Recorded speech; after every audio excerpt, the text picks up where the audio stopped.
And let's not waste any time. Upper Arlington at Kaufman. Tommy Farwick takes the option from quarterback and Grange MVP Alex Drake into the end zone for the only touchdown of the entire game. Definitely the game-changing play. Upper Arlington wins a sloppy one against Dublin Kaufman as the Golden Bears cap off the regular season with their 9th straight win. In the process, they hand Kaufman their 3rd consecutive loss and potentially knock the Rocks out of the playoffs. 7-6 is your final. Hello to you, Ohio, the greatest football fans in the world. Hope you stay dry tonight. This is the Grange Insurance High School sports site for the final week of the regular season.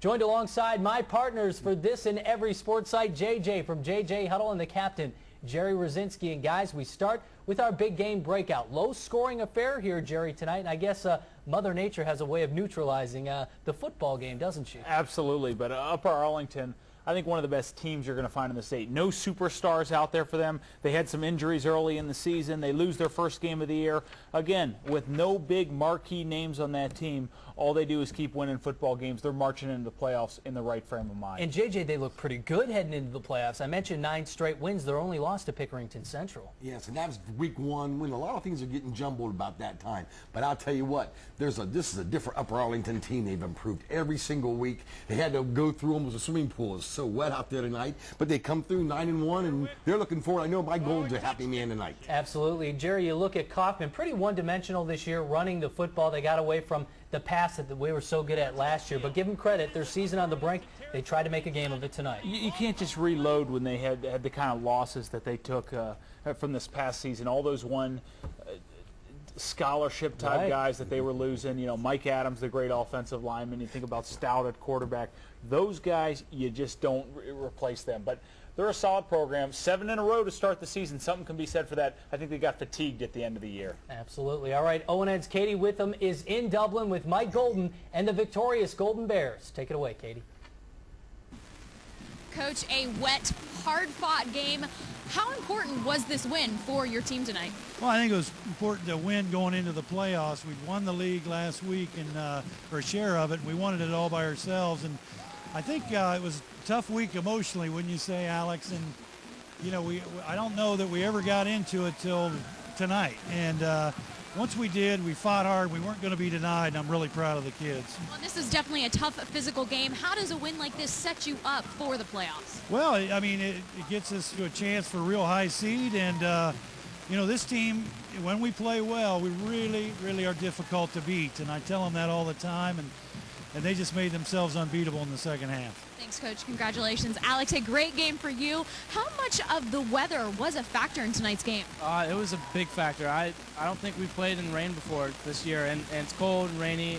Some of my passes were slipping away from me, especially on that one pick. But, I mean, we fought through it. We played really sloppy in the first half, but got ourselves together at halftime and just decided we needed to play. Well, you definitely learn a lot playing in a game like this. What did you learn that you can take with you heading into next week? We know that we can come back if we're down at halftime. We've done it, I think, twice this year. We can come back from any deficit. You know, we just got to get focused and play our actual game, and, you know, we can come back and do it. Thanks, Alex. Congratulations. Dan, let's send it back to you in the studio. Thanks, Katie. Looks like UA and Delaware Hayes potentially in the first round. Time to head up to I-71 for our marquee matchup, pitting 2 fierce rivals from the Valley Division of the Northeast Ohio Conference. 6-3, Solon 8-1, Strongsville. We start with the home team. Eric Dworznik gets the call and carries the ball 25 yards all the way into the red zone. That sets up our next highlight, which happens 2 plays later. It's Dworznik on the 3-yard touchdown run. Strongsville led 7-0 early in the first. Later in the first, quarterback Kellen Pagel throws to 15. Alex Kovac, the long passing catch, takes the Mustangs all the way down to the 4. 3 plays later, it's Pagel, the son of former Browns quarterback Mike Pagel, keeps it himself. He's in. All Mustangs. Then Strongsville defense getting involved. Golaski Phil with a huge hit on Solon QB Jake Voigt for the sack. 14-zip at the break to the third. 17-0. Big play for Strongsville on special teams. Jerry, it's Kovac again. They're doing well. Well, they sure are. I mean, we look at these highlights. We've seen running, throwing, short yardage, defense, now special teams. They are bigger, stronger, and faster than the competition. Dworznik, 11 yards on the score, his second touchdown of the night, and that was more than enough as Strongsville just crushes the Comets. 24-0 is your final. Time to bring back the guys and JJ, all this talk about Iggy and Glenville, you better watch out for the Mustangs in Region 1. I tell you, they're playing very well. They lost, like you said, week 1 against Lakewood St. Ed's, but they've been rolling since then. And I tell you what, they kind of returned the favor to Solon this year because Solon knocked them out of the playoffs. This year they returned the favor and made sure Solon was done with it. But the Mustangs are very, very strong, but they got a rough region to go through. They sure do. And Jerry, the Mustangs going to pose some problems for some opposition. When you look at the personnel on offense, Pagel, they got the quarterback, Dworznik, the running back. When you have that type of combination, it's tough to beat. You could see the balance just as you watch those highlights. I mean, they do it all, and offensively they'll mix it up. They'll keep defenses on their toes. 1 point away from a perfect season. We didn't really know what to expect out of this team. They had the 1 point loss and then only a 3-point win in week 2. But since then, they just took off running from there. Right. Iggy, Glenville, Strongsville, who do you like in Region 1 going in, guys?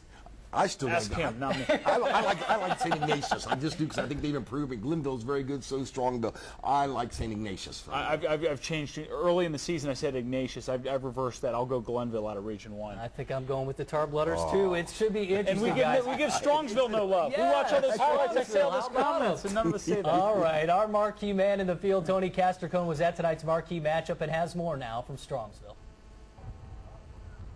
You know how the old saying goes, defense wins championships, and that was certainly the case for the Strongsville Mustangs tonight. The Mustangs used a solid ground game through sloppy conditions and pitched their second shutout of the year en route to a 24-0 win over Solon, finishing undefeated in Northeast Ohio Conference play. That was our major goal. You know, everybody thought, well, we had it locked up. We didn't have anything locked up.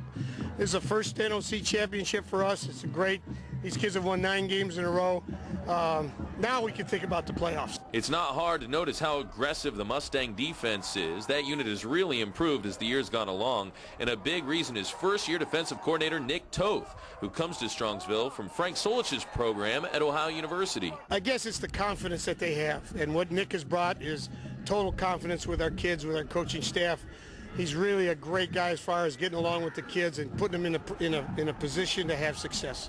And that's what a great coach does. He's a great coordinator. This is the most fun I've ever had. I mean, he really just helped us all year with new defense. I mean, we just dominated all year. He's a great coach. When you got great kids and they listen to you, you can play pretty well, and our offense helps us a ton. They keep us off the field a lot of times, but tonight we were right on it. Our kids play hard. You know, they've been chasing this championship longer than I have. It's my first year here, but I'm happy for the kids. No matter who the credit goes to, the team is the beneficiary, getting a big win tonight to all but ensure a home game next week in the first round of the playoffs. Playing at home with our fans, I mean, our fans are unbelievable. I mean, this is the craziest. I've been playing with this team for 3 years now, and this is the craziest fans I've ever seen. I mean, this is home field advantage, straight up. I mean, these guys are insane. I know we're going to be at home. And our crowd, because of the weather, was down, but we have a great crowd, a great band, a great atmosphere here. I really don't care who we play, to be honest with you. A good shutout victory for Strongsville to end the season. They end up winning the NOC Valley Division outright with this victory, and they finish the regular season at 9-1. This win almost assures a home game in the first round of the playoffs for the Mustangs coming up next week. Reporting for the Grange Insurance High School Sports Site, I'm Tony Castricone. Oh, Tony, and it looks like right now it might be Strongsville St. Ed's in the first round. That's what we're thinking right now. Coming up next, 9-0 Wheelersburg visits 9-0 Portsmouth West, the Southern Ohio Conference up for grabs. We'll let you know who captured the crown. Plus, several Power Poll participants were in action Friday. We'll have highlights from those games and more straight ahead on ONN, Ohio's channel for high school sports.